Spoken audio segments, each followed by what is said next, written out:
Muchas veces he imaginado esta escena y ahora pretendo que lo hagan ustedes, porque al final esa es la función de esta sección, de los visitantes. Piensen en dos amigos, deporte atlético, trabajan en una factoría, están acostumbrados a labores de muchísimo esfuerzo, son compañeros de hace años, están rondando los 40 y están haciendo esquí de fondo para mantenerse perfectamente engrasados. Imaginamos los esquís pesados y los bastones avanzando en una zona que está a 17 grados bajo cero y a 130 kilómetros al nordeste de Helsinki. Por tanto, estamos hablando sin lugar a dudas de un territorio helado, de uno de los lugares seguramente más inhóspitos del planeta Tierra. Pero ellos, a pesar del atardecer, no tienen ningún miedo. Conocen el camino perfectamente, lo han hecho cientos de veces. La población más cercana es la remota Injarvi. Hasta allí llegaron los ecos de un terror. Allí tuvieron que regresar con el corazón casi saliéndoles por la boca. ¿Qué les había ocurrido en un calvero, en un claro del bosque? Pues lo siguiente. Llevaban unos minutos viendo a un extraño centinela. Otra vez pensaron lo que han pensado tantos. Una estrella fugaz, un cometa. Era una esfera rojiza que les asustó porque hay que reconocer que en cierto momento, y precisamente junto al calvero del bosque, junto a esa especie de loma diáfana que rompía la opacidad de miles y miles de pinos, vieron cómo serpenteaba, cómo se escondía, cómo quizá les vigilaba. Estaban hablándolo, sin temor a ese frío absolutamente tremendo, cuando de pronto observaron, o más bien escucharon, un zumbido penetrante, como el de un millar de panales de abejas sonando dentro de las sienes. Era como el preámbulo, era quizá como la señal, quién sabe. Pero en ese instante la luz apareció sobre ellos. Era como un teatro que se estaba desplegando ante sus ojos. Y esa luz en un momento dado se conformó en una especie de artefacto discoidal.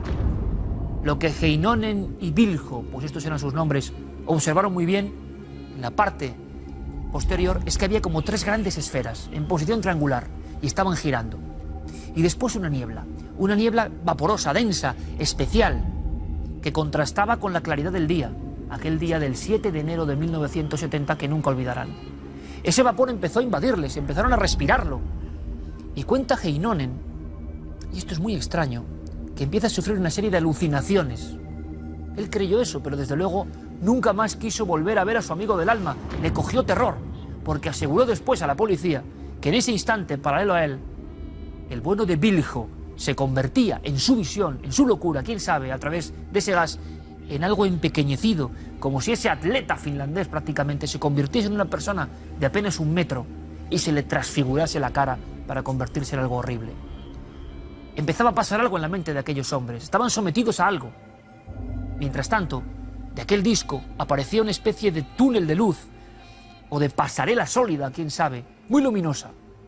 Y lentamente, como quien sigue una liturgia, surge el visitante. Un visitante que, si lo analizamos, no tiene parangón en las historias de encuentros con humanoides. Un ser, si es que lo es, que tiene una especie de protuberancia cónica, quién sabe si un tipo de tocado, de yelmo, de sombrero, o es el propio cráneo, y una cara muy anciana. Una cara que en cuanto la ven, les llena de terror, de pavor, transmite algo próximo, decían, a la maldad. Y sobre todo, ese ser, este absurdo, está cogiendo siempre, según su testimonio, una especie de cubo o de caja de la que parece emanar ese vapor que les está alucinando, les está llevando por el camino de la visión. Esas manos no parecen humanas, sino garras, otro elemento que hemos visto varias veces en las historias de los visitantes. Les produjo tal impacto psíquico la cara, la faz de este individuo, que incluso Viljo llegó a definir que en vez de nariz ganchuda, era como una especie de tentáculo enrollado. Lo recuerdan muy bien, es lo que mejor recuerdan, porque después llega la amnesia. Ambos sufren un episodio de amnesia.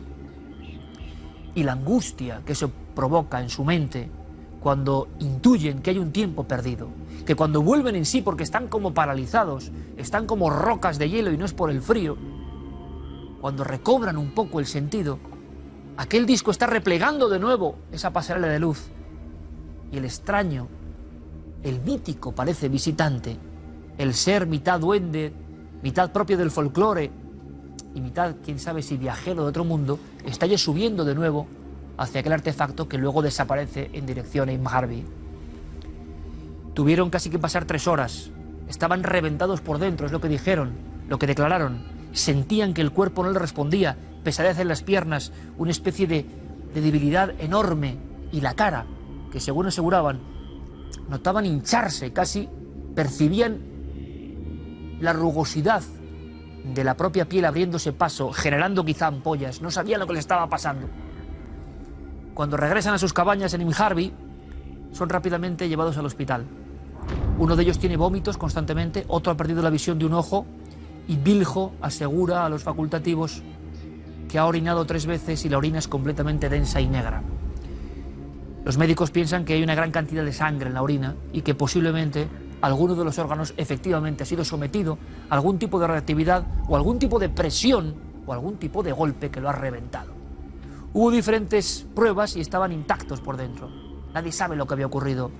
Los médicos se llevaban las manos a la cabeza y subían los hombros, indicando que no tenían remedio. Durante un mes siguieron los daños. Ellos, como digo, no se vieron más. Cogió uno miedo del otro. Algo había pasado en ese episodio, quizá innombrable. Tiempo después supimos que Heinonen tuvo una serie de visiones, que en mitad de la noche, en años sucesivos, vio al mismo ser, o algo muy parecido, que se aproximaba incluso en el interior de su cabaña, y que con aquella cara le causaba miedo. Locura, alucinación compartida, folie de, como dicen los psiquiatras franceses, locura doble. ¿Quién sabe? Lo que ocurre es que hay millones de observaciones de objetos aéreos anómalos en el mundo. Hay un puñado de miles de historias de visitantes. Pero fíjense, ninguna como esta. Ninguna con el tipo de ser, con esta caja, con este vapor y con todo esto que ocurre y que es insólito. Cuentan que una especie de círculo de cerco, como si fuese sido quemado, quedó en la hierba y en el hielo de Inharville, como marca indeleble de aquel suceso, que yo lo recuerdo, un suceso que siempre ha sido un expediente X de los más extraños en la historia del cruce con estas misteriosas entidades. El caso de Inharville, uno más, pero no uno cualquiera, de la larga historia de los encuentros cara a cara con los visitantes.